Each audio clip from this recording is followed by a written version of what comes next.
Congress party को जनता ने बार बार नकारा है, लेकिन इसके बावजूद भी कांग्रेस पार्टी तुष्टीकरण की राजनीति से बरआमदा है और तुष्टीकरण की राजनीति से बाज नहीं आ रही है।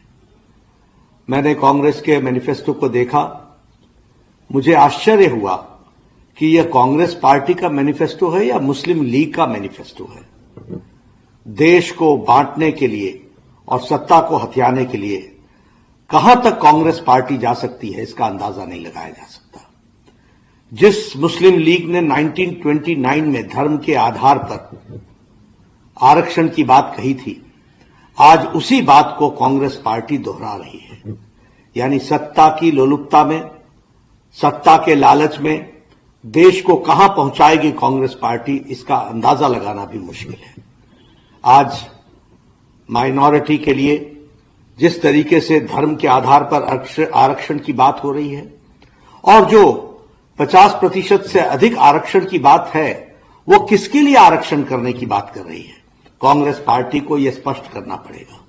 और मैं ये भी कहना चाहता हूं, देश भूल न जाए, यूपीए की सरकार में इन्होंने एक ऐसा कानून बहुसंख्यक समाज के खिलाफ बनाया था जो पार्लियामेंट से पास नहीं हो सका, लेकिन कांग्रेस पार्टी की मंशा साफ हुई थी।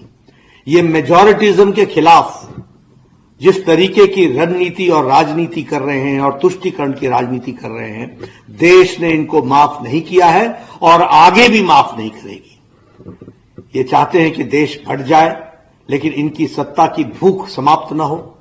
मैं यहां यह भी कहना चाहता हूं, मुझे राहुल गांधी जवाब दें कि वायनाड में नामांकन पत्र में के जुलूस में कांग्रेस पार्टी के झंडे क्यों गायब हो गए? ये तुष्टीकरण की राजनीति कहां तक जाएगी? सिर्फ मुस्लिम लीग को भाए ना, इस कारण से कांग्रेस पार्टी अपने झंडे तक को हटा दे। यह देश बांटने की जो चाल है और तुष्टीकरण के आगे जो घुटने टेकने का इनका रवैया है, इसको देश माफ नहीं करने वाला है। कांग्रेस को अपने घोषणा पत्र के अंदर जिस तरीके से तुष्टीकरण के बारे में उन्होंने कहा है और जिस तरीके से उन्होंने आरक्षण के बारे में कहा है, उसका स्पष्टीकरण देना पड़ेगा।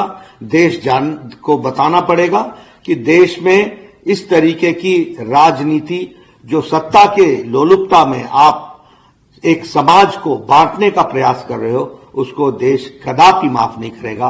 कांग्रेस को उसका जवाब देना पड़ेगा। जी भारत।